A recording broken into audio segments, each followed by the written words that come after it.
Okay, tell me honestly, haven't you ever wanted to shout objection at least once in your life?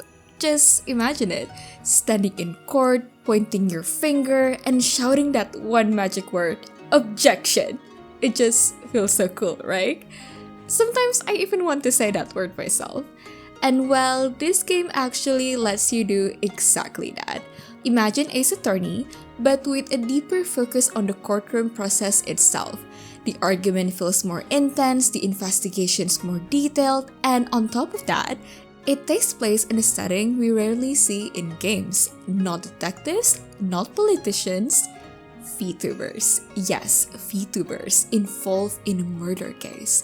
So now the real question is, are you ready to step into the role of a prosecutor and uncover who the real killer is? If you are, grab your case files because we're about to dive into this case together. Welcome to Heartfluff XO Cozy Corner, a cozy little space where the magic of storytelling brings you comfort. Before that, if you love visual novel story-rich or otome games, or if you want to learn Japanese with otome games and experience some heart-fluffy romance, I suggest you to subscribe to this channel because you are in the right place.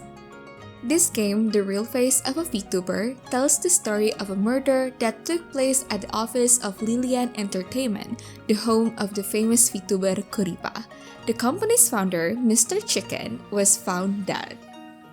Wait, the victim is a chicken? Yes, the company's founder, the victim, is literally a chicken, for real. The killer can only be one of the company's 6 employees. But here's where it gets weird. Multiple employees all claim to be Kuripa's real face, saying they were the ones streaming at the time of the murder, which is, of course, impossible. As prosecutor Justin Truth, it is your job to untangle this chaos, figure out who's lying, and uncover who the real murderer is. Since we need to find out who the killer is, of course we start by questioning the suspects, right? And I have to say, the investigation system in this game is really well done. As a prosecutor, you actually have control over who you want to question first. During investigations, you can even choose your own responses sometimes, and from what I've seen, it doesn't drastically change the main storyline, but it does affect how suspects react to you. And you can always replay to see different outcomes. And the crazy thing is, we can even flirt as part of the investigation?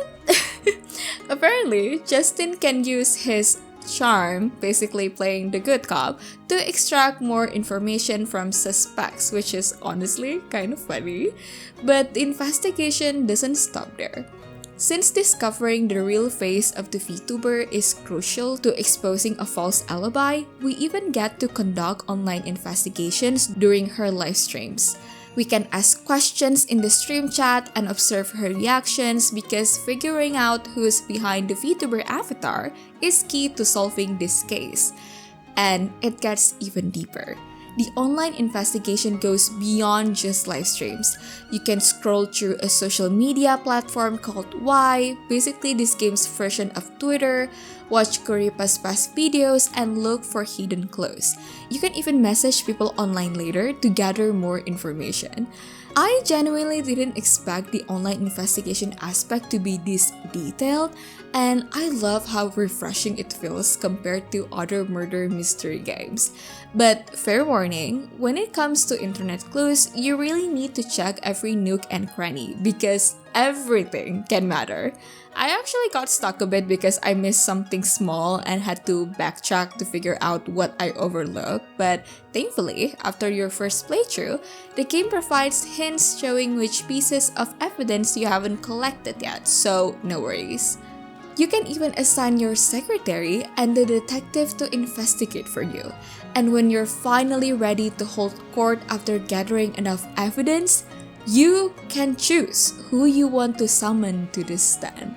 Isn't that so cool? Your secretary Emily will also give you hints if you're unsure which piece of evidence supports your accusations. Since we are fully in control, including who to summon, some of you might wonder, what if I get confused about what to do next? don't worry, this game provides guidelines and subtle leads about what to investigate next and who you should question, and this is really convenient.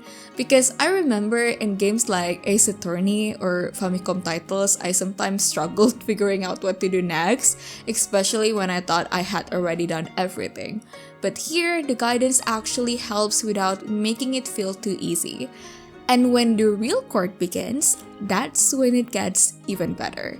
In fact, I think this is the part where the game truly shines. In court, it's not just about presenting evidence and doing cross-examinations. The game actually guides you through how a real court works, and it is very detailed. When I first discovered this, I was genuinely blown away. You can ask leading questions, you can ask hypothetical questions. The game even teaches you what kind of questions you should ask instead. Even questioning your own witness versus the defense witness follows different rules. You have to carefully decide how to phrase your questions because the defense can object to you. And guess what? You can object to them too. You can even shout "Objection" while the defense is questioning a witness. And when the defense objects to your objection and you successfully counter them, oh my god, that feeling, it's remarkable. You can truly see and feel the tension of a real court process here. And if there's nothing important during a cross-examination, the game gives you a small hint so you don't waste too much time. Plus, there is no penalty system, so it doesn't feel stressful at all. This genuinely feels like a full court simulation game. They didn't just take inspiration from Ace Attorney, they improve the system and truly make you the one in control, and it is so much fun. And don't worry, they provide a trial court as a tutorial so you can fully understand how everything works before the real case begins. And another thing, the storytelling isn't completely linear, because remember, you are in full control of who to accuse. To fully understand the whole plot of this game, you actually need to explore all the branching storylines, because even after reaching a certain ending, you'll realize there is still questions left unanswered. And that's where the flowchart system comes in. The game provides a detailed flowchart that lets you revisit specific chapters and make different accusations. So for example, in my first playthrough in Chapter 2, I choose to accuse Honor, and that decision created a specific timeline. Through the flowchart, we can go back and see which evidence we haven't collected yet, and if we choose to accuse someone else, the timeline and the story change completely. This is such a cool system. That's why they say the storytelling isn't linear. You are free to go back, change responses, see different suspect reactions, and explore alternate outcomes. I really like how convenient the flowchart is because you can continue from where you left off or even reset a branch so you don't have to replay everything from the beginning. It saves so much time. During my second playthrough, yes, I accused the wrong person again. But honestly, it was so fun speculating. When certain scenes play out, I was like, wait, so is this the real killer? But of course, there were still missing pieces and my guess was wrong. I genuinely did not expect who the real killer turned out to be. And the process of uncovering that truth, wow. Goosebumps. I'm not even kidding. I was scared to look at my screen at some point. The tension was real. Now, here's something I want to point out. Even though the later chapters become very intense and keep you on edge, the game still maintains its comedic tone, especially in the earlier chapters. I mean, our victim is literally a chicken. And the overall vibe is still pretty chill, and you can feel that tone from the very first BGM. But when it ended, I found myself feeling a little unsatisfied. And here's why. Because while the silliness and comedy are part of the game's charm, in certain serious moments, that thing made it harder for me to fully feel the emotional weight. It's supposed to be a serious scene, but during the ending, I couldn't take it completely seriously. So the emotional payoff didn't hit as strongly as I hoped. especially when it came to the killer's motive. I understand what the game was trying to explain, and after analyzing it, I think I get it. But the way it was presented, I feel like it could have been deeper, more detailed, more emotionally grounded. Instead, it felt a little rushed, like the motive was placed there to make the story make sense, but not fully explored in a way that felt emotionally convincing. You know what I mean? And because of that, the ending felt slightly forced to me. Plus, I think we still have a few unresolved questions that I feel are important to address. My small little nitpick about this game is that there's no rewind option. I found myself using auto, and there's this conversation toward the true ending that progresses really fast. I ended up missing what they said, and when I tried to check the backlog, it's kind of limited. We can scroll all the way up, so not everything is shown. If you're not fast enough, you'll still miss parts of the dialogue.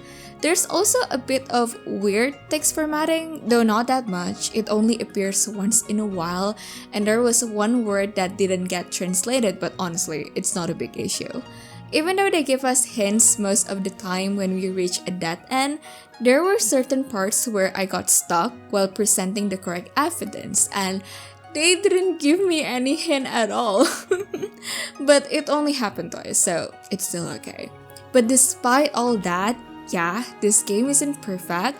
However, it's still a really good game with everything it has to offer, especially the in-depth investigation and the court simulation.